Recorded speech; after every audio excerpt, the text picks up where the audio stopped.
วันนี้เราไปเกะบทบาทข้อที่5จนเกิดแล้วก็คิดโค้ง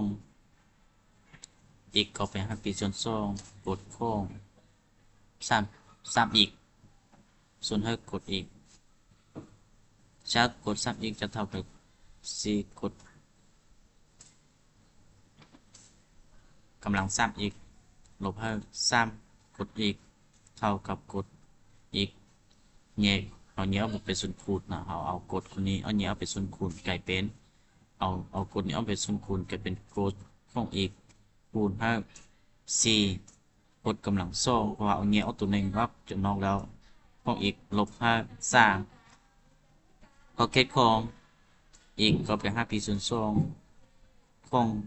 กด3อีกส่วนให้กดอีกจะกลายเป็น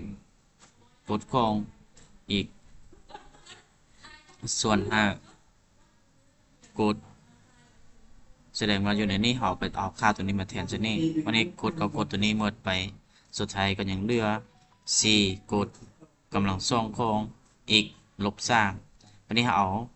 สิ่งว่ากดของปีส่วน2นี้เท่ากับ0วันนี้เอา0มาแทนส่วนบนนี้กลายเป็น